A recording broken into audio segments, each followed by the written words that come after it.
So this is Dom Topix number 9. In a lot of my videos, I talk about how a wife that isn't into the fetishes her husband is into, and the reason why I always use a wife as an example is because 70% of men are into fetishes, and only, I think, 10 to 20% of women are. So that's a pretty high percentage of men that are interested in fetishes. And women are oftentimes jealous and worried that their husband is going to stray and cheat if he goes to see a dominatrix. So let me start by telling you that, as I said in other videos, that if you can't cater to him doing these fetishes, then you have to set him free to go and explore with a true dominatrix. So the question is, how do you find a good dominatrix? How do you know if she's reputable? How do you know if she's professional?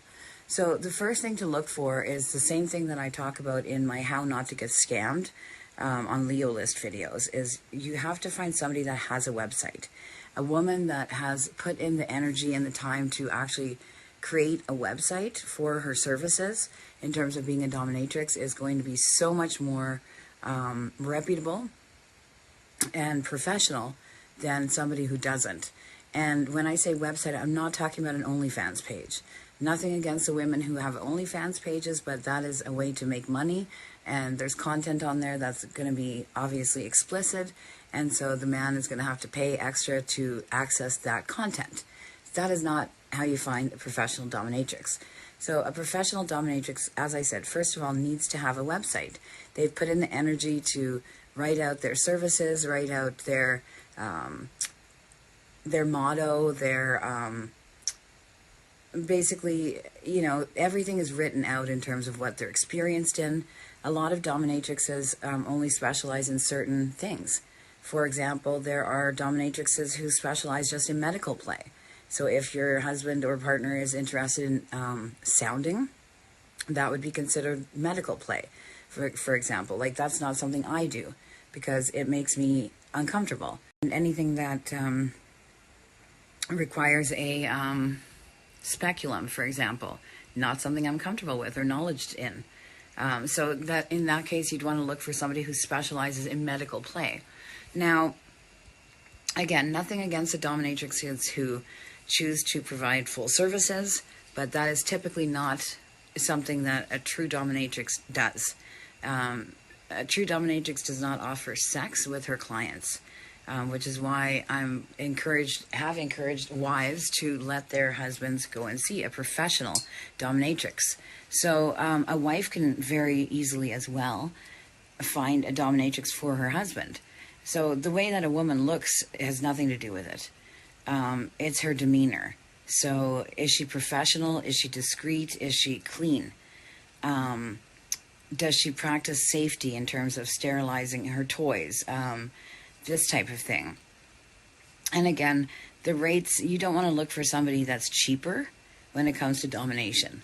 First of all, you're exercising or hoping that they exercise extreme discretion and privacy, because this is not something that typically a person who goes to see a dominatrix would want out in public or get blackmailed or set up or any of that sort of thing.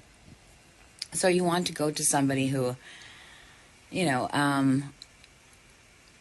who basically is advertising confidentiality and discretion. And, you know, the typical sort of rate these days for a dominatrix is about $300 to $400 per hour for a good dominatrix.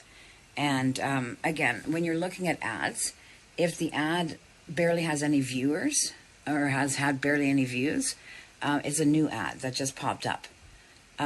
If the person is talking about that there's girlfriend experience included, or oral sex or anything like that, that is somebody who is typically an escort that basically has their hands in every honeypot they can get it in, so that they can get all types of diverse clientele, but they also provide sexual services.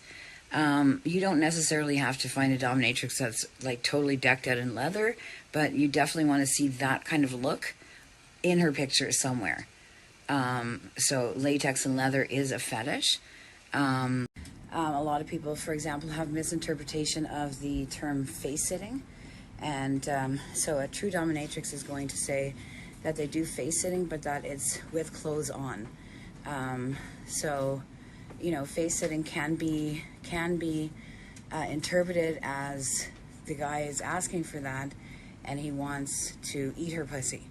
But that is not what true face sitting is about. It's about breath play. So in other words, controlling his breathing by sitting on his face. It has nothing to do with having her pussy eaten or a tongue in her ass or any of that kind of stuff. So again, to try to find a reputable person who goes out of their way to describe their services as being non-sexual, no exchange of fluids, things like that, those are the types of things that you're going to look for to find a true professional dominatrix. And they might have post-care, so aftercare. If they're doing impact play, for example, impact play is where they're doing spankings or using a paddle or a flogger, and they might cause, you know, minor bruising or marks on the skin. Somebody that is a professional dominatrix is going to advertise that they will give post-care, so they'll advise their submissive, their client, how to nurture their skin afterwards, because, you know, these are important things. You don't just want somebody who doesn't know what they're doing, doesn't care, marks him all up, and he ends up with an infection or something, right? So again, you're going to see a lot of these types of signs with a real true professional. And somebody who doesn't have those types of things in their advertisement, doesn't have a website, doesn't have any pictures where they're dressed in any type of leather or latex, doesn't list their toys or equipment anywhere, again, you're going to notice who is real and who's not. There's a lot of dominatrixes just showing up on the scene, left, right, and center, and then they're gone a week later. So if you see that her ads had 100,000 views, for example, like my ads have over 100,000 views, you know her ad's been up for a while. So nobody's ad is going to be up that long if they're scamming, if they're bullshit, if they're not real, right? And you can also read reviews, although take them with a grain of salt, because, you know, a lot of people like to write reviews when they're not happy in this industry, but not as many people write reviews in this industry when they're happy. In fact, barely anybody does, because of discretion again. So, you know, review boards and such aren't necessarily the way to go to find a reputable dominatrix. A lot of dominatrixes that are very professional and have been around for a while too will ask for references from another dominatrix.